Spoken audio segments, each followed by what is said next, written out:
నమో వెంకటేశాయ. అందరికీ నమస్కారం. Welcome to Meena Tirumala updates. ఈరోజు ఈ వీడియోలో ప్రస్తుతం తిరుమలలో రష్ ఎలా ఉన్నది, ఇంకా ఏ దర్శనం వారికి 300 రూపాయలు ఎస్ఎస్డి మరియు దివ్య దర్శనం, అలాగే ఎలాంటి దర్శనం టికెట్స్ లేని సర్వదర్శనానికి ఎంత సమయం పడుతున్నది, ఎస్ఎస్డి టోకెన్స్ ఎక్కడ తీసుకోవాలి, ఎప్పుడు తీసుకోవాలి, ఏ దర్శనం వారు ఎక్కడి నుంచి వెళ్ళాలి, అలాగే నడకదారి టైమింగ్స్, నడిచి వెళ్ళేవారు టోకెన్స్ ఎక్కడ తీసుకోవాలి, ఎన్ని గంటలకు వెళ్తే టోకెన్ తీసుకోవచ్చు, ఇలాంటి విషయాలను ఈ వీడియోలో మీకు తెలియజేస్తాను. కాబట్టి వీడియోని స్కిప్ చేయకుండా చివరి వరకు చూడండి. అలాగే ఈ వీడియోని కూడా తప్పకుండా లైక్ చేయండి. అలాగే తప్పకుండా మన ఛానల్ని సబ్స్క్రైబ్ అయితే చేసుకోండి. పక్కన ఉన్న బెల్ ఐకాన్ని ప్రెస్ చేసి ఆల్ని సెలెక్ట్ చేసుకోండి. ఇలా చేసుకోవడం వలన తిరుమల తిరుపతి దేవస్థానం ఇన్ఫర్మేషన్ తెలుసుకునే అవకాశం అయితే ఉంటుందండి. ఇక దర్శన వివరాలు కూడా తెలుసుకుందాం.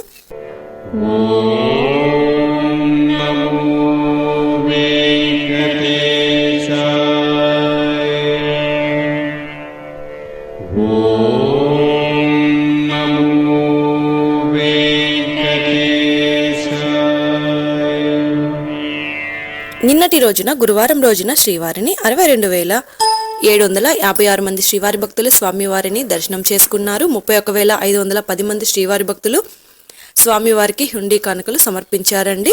దాదాపుగా నిన్నటి రోజు శ్రీవారి సర్వదర్శనానికి టోకెన్ లేని భక్తులకు 18 నుంచి 20 గంటల సమయంలో దర్శనమైనదండి.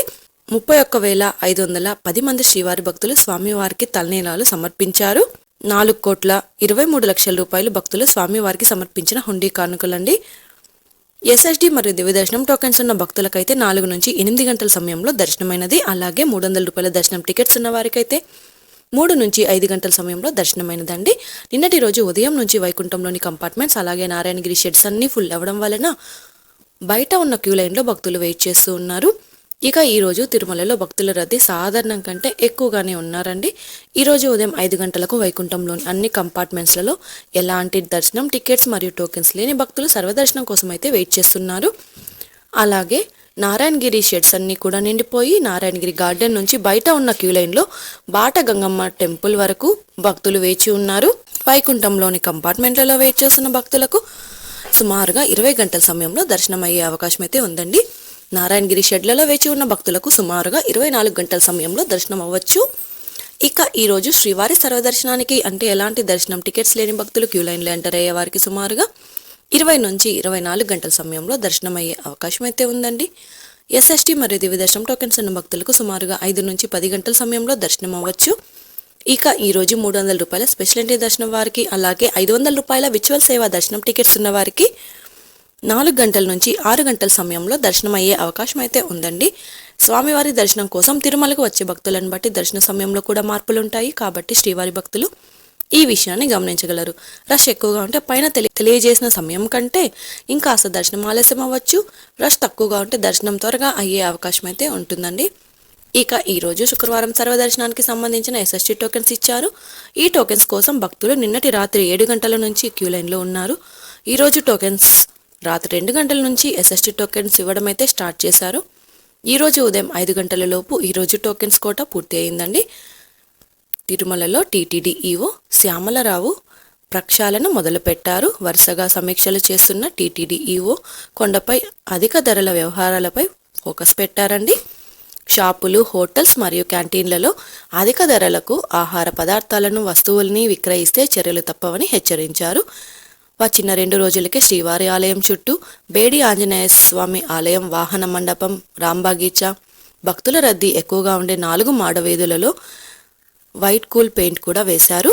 ఇంకా అన్నదానం, లడ్డు కౌంటర్ మరియు నారాయణగిరి షెడ్స్ మరియు క్యూ లైన్ ఇంకా గెస్ట్ హౌస్లు ఇలా ప్రతిరోజు ఇన్స్పెక్ట్ చేస్తూ ఉన్నారు. నిన్నటి రోజు నారాయణగిరి షెడ్లలోని క్యూ లైన్లలో పరిశీలనలో భాగంగా సరైన పారిశుద్ధ్య చర్యలు లేకపోవడంతో సంబంధిత అధికారికి షోకాజ్ నోటీసులు ఇవ్వాలని ఆదేశించారు. కొత్తగా వచ్చిన ఈవో గారి ఇలాంటి వారి నిర్ణయాల వలన తిరుమలలో నీట్నెస్ ఉంటుంది. అలాగే అన్నదానం, క్యాంటీన్లలో భోజనం క్వాలిటీ ఉంటుంది. దర్శనం కూడా అందరికీ ఎలాంటి ఇబ్బందులు లేకుండా అయ్యే అవకాశం కూడా ఉంటుందండి. శ్రీవారి మెట్టుదారిలో నడిచి వెళ్లే భక్తులకు ముఖ్య విజ్ఞప్తి. శ్రీవారి మెట్టుదారిలో 50వ మెట్టు దగ్గర దివ్య దర్శనం టోకెన్స్ తీసుకున్న వారు తప్పనిసరిగా నడిచి వెళ్లి 1200 మెట్టు దగ్గర ఉన్న కౌంటర్లలో దివ్య దర్శనం టోకెన్స్ స్కానింగ్ చేయించాల్సి ఉంటుంది. మీ దగ్గర ఉన్న దివ్య దర్శనం టోకెన్ని స్కాన్ చేయించకుండా తిరుమలకు వెళ్తే మీరు దివ్య దర్శనం కాకుండా టోకెన్ లేని సర్వదర్శనానికి వెళ్లాల్సి ఉంటుందండి. టోకెన్ స్కాన్ చేయించుకుంటే దివ్య దర్శనానికి వెళ్ళొచ్చు. ఇక టీటీడీ వారు రిలీజ్ చేసిన దివ్య దర్శనం టోకెన్స్ గురించి లేటెస్ట్ న్యూస్ గురించి కూడా మీరు స్క్రీన్లో చూడొచ్చండి. ఇక శ్రీవారి మెట్టు నడకదారి మార్గంలో స్కాన్ చేసిన టోకెన్లు ఉంటేనే శ్రీవారి దర్శనం. శ్రీవారి మెట్టు మార్గంలో 1200 మెట్టు దగ్గర దివ్య దర్శనం టోకెన్ స్కాన్ చేయించి శ్రీవారి మెట్టు మార్గంలో 1200 మెట్టు వద్ద దివ్య దర్శనం టోకెన్ స్కాన్ను టీటీడీ పునః ప్రారంభించింది. ఇందుకు సంబంధించిన ట్రయల్ రన్ గురువారం నిర్వహించారు. శ్రీవారి మెట్టు వద్ద దివ్య దర్శనం టోకెన్లను తీసుకున్న భక్తులు శుక్రవారం నుండి విధిగా 1200 మెట్టు దగ్గర స్కాన్ చేయించుకోవాల్సి ఉంటుంది. లేకుంటే గతంలో ఆచరణలో ఉన్నట్టుగా దివ్య దర్శనం టోకెన్లను కలిగి స్కాన్ చేయించుకోని భక్తులను దర్శన క్యూ లైన్లో అనుమతించరండి. కావున భక్తులు ఈ మార్పును గమనించి తదనుగుణంగా దర్శనానికి రావాలని టీటీడీ విజ్ఞప్తి చేస్తోందండి.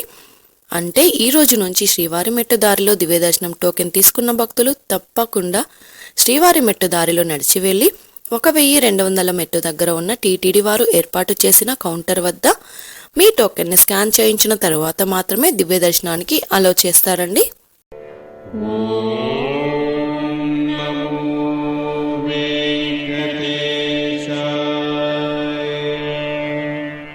తిరుపతిలో ఎస్ఎస్టీ టోకెన్స్ ఎక్కడ తీసుకోవాలో కూడా తెలుసుకుందాం. ట్రైన్లలో వచ్చే భక్తులకు అనుకూలంగా చాలా దగ్గరగా తిరుపతి రైల్వే స్టేషన్ ఎదురుగా విష్ణు నివాసంలో టోకెన్స్ తీసుకోవచ్చు. ఇక బస్సులలో వచ్చే శ్రీవారి భక్తులకు తిరుపతి మెయిన్ బస్టాండ్కు దగ్గరగా ఉన్న శ్రీనివాసం కాంప్లెక్స్లలో టోకెన్స్ అయితే తీసుకోవచ్చండి. అలాగే అలిపిరి దగ్గరగా ఉన్న భూదేవి కాంప్లెక్స్ పై 3 ప్రాంతాలలో ఉన్న కౌంటర్లలో ఫ్రీగా ఇచ్చే ఎస్ఎస్టీ టోకెన్ తీసుకొని నేరుగా తిరుమలలోని ATGH సర్కిల్ వద్ద ఉన్న క్యూ లైన్ నుంచి ఎంటర్ అయ్యి స్వామివారిని దర్శనం చేసుకోవచ్చు. ఇప్పుడు ఏ దర్శనం వారు ఎక్కడ నుంచి ఎంటర్ అవ్వాలో కూడా తెలుసుకుందాం. ఎస్ఎస్టీ టోకెన్స్ మరియు దివ్య దర్శనం టోకెన్ తీసుకున్న భక్తులు మీరు తీసుకున్న టోకెన్స్లోని టైంకు 1 గంట ముందు వెళ్తే దర్శనానికి క్యూ లైన్లో అనుమతిస్తారు. కాబట్టి మీకు ఇచ్చిన టైంకు 1 గంట ముందు ATGH సర్కిల్ వద్ద ఉన్న క్యూ లైన్లోనికి అనుమతిస్తారు. అలాగే 300 రూపాయల దర్శనం టికెట్స్ ఉన్నవారు మీరు బుక్ చేసుకున్న టికెట్స్లోని టైంకు 1 గంట ముందు మాత్రమే దర్శనానికి అలో చేస్తారండి. ఇక ఈరోజు శ్రీవారి సర్వదర్శనానికి అంటే దర్శనం టికెట్స్ లేనివారు దర్శనానికి వెళ్ళాలి అంటే కృష్ణతేజ సర్కిల్ నుంచి ఎంటర్ అవ్వాల్సి ఉంటుంది. రష్ ఎక్కువగా ఉంటే శిలాతోరణం సర్కిల్ నుంచి ఎంటర్ అవ్వాల్సి ఉంటుంది. అలాగే ఇంకా ఎక్కువగా ఉంటే పాప వినాశనం సర్కిల్ నుంచి ఎంటర్ అవ్వాల్సి ఉంటుంది. ఈరోజు ఉదయం నందకం గెస్ట్ హౌస్ వద్ద ఉన్న క్యూ లైన్ నుంచి అలో చేశారండి. అలాగే ఎస్ఎస్టీ మరియు దివ్య దర్శనం టోకెన్స్ ఉన్న భక్తులు మాత్రం ATGH సర్కిల్ వద్ద ఉన్న క్యూ లైన్ నుంచి ఎంటర్ అవ్వాల్సి ఉంటుంది. ఇంకా 300 రూపాయల ప్రత్యేక ప్రవేశ దర్శనం టికెట్స్ ఉన్న భక్తులు అలాగే 500 రూపాయల విర్చువల్ సేవా దర్శనం టికెట్స్ ఉన్న భక్తులు ATC సర్కిల్ దగ్గరగా ఉన్న వైకుంఠం 1 ముందు ఉన్న క్యూ లైన్ నుంచి ఎంటర్ అయ్యి స్వామివారిని దర్శనం చేసుకోవచ్చు. ఇక అలిపిరి మెట్టు మార్గంలో నడిచి వెళ్ళాలి అనుకునేవారు ఉదయం 4 నుంచి రాత్రి 9 గంటల వరకు నడిచి వెళ్ళొచ్చు. అలిపిరి దారిలో వెళ్లే వారికి దివ్య దర్శనం టోకెన్స్ ఇవ్వడం లేదు. కాబట్టి మీరు తిరుపతిలో ఇచ్చే ఎస్ఎస్టీ టోకెన్ తీసుకుని అలిపిరి దారిలో నడిచి వెళ్ళాలి. ఇక శ్రీవారి మెట్టు మార్గంలో నడిచి వెళ్ళాలి అనుకునేవారు ఉదయం 6 గంటల నుంచి సాయంత్రం 5:30 వరకు నడిచి వెళ్ళొచ్చు. ఇక శ్రీవారి మెట్టు దారిలో రోజుకి 2000 నుంచి 5000 దివ్య దర్శనం టోకెన్స్ ఇస్తారు. ఈ టోకెన్స్ ఉదయం 6 గంటల నుంచి ఇస్తారండి. టోకెన్స్ అయిన తర్వాత వచ్చే భక్తులు ఎలాంటి దర్శనం టికెట్స్ లేని సర్వదర్శనానికి మాత్రమే వెళ్లాల్సి ఉంటుందండి. ఇక నడిచి వెళ్ళే శ్రీవారి మెట్టు మార్గంలో దివ్య దర్శనం టోకెన్స్ అయిపోయిన తర్వాత నడిచి వెళ్ళే శ్రీవారి భక్తులు సర్వదర్శనానికి వెళ్లాల్సి ఉంటుంది. ఎలాంటి టోకెన్స్ మరియు టికెట్స్ లేకుండా కూడా సర్వదర్శనానికి అయితే వెళ్ళొచ్చండి. ఈ వీడియోలోని ఇన్ఫర్మేషన్ మీకు ఉపయోగపడుతుంది అనుకుంటే ఈ వీడియోని లైక్ చేయండి. అలాగే తప్పకుండా మన ఛానల్ని సబ్స్క్రైబ్ చేసుకోండి. పక్కన ఉన్న బెల్ ఐకాన్ని ప్రెస్ చేసి ఆల్ని సెలెక్ట్ చేసుకోండి. ఇలా సెలెక్ట్ చేసుకోవడం వల్ల తిరుమల తిరుపతి దేవస్థానం ఇన్ఫర్మేషన్ తెలుసుకునే అవకాశం ఉంటుందండి. ఇది అండి ఈరోజు తిరుమల తిరుపతి దేవస్థానం దర్శనం మరియు లేటెస్ట్ అప్డేట్స్. ఇంకా మీకు తిరుమల తిరుపతి దేవస్థానం గురించి ఎలాంటి సమాచారం తెలుసుకోవాలి అనుకుంటే కామెంట్ రూపంలో కామెంట్ చేయండి. ఇంకా టెలిగ్రామ్ గ్రూప్లో జాయిన్ అయ్యి కూడా మెసేజ్ చేయండి. టెలిగ్రామ్ గ్రూప్ లింకును ఈ వీడియోలో డిస్క్రిప్షన్లో ఇచ్చాను. ఆ లింక్ ద్వారా టెలిగ్రామ్ గ్రూప్లో జాయిన్ అవ్వచ్చు. మరొక వీడియోలో తిరుమల తిరుపతి దేవస్థానం సమాచారంతో మళ్ళీ కలుసుకుందాం. ఓం నమో వెంకటేశాయ.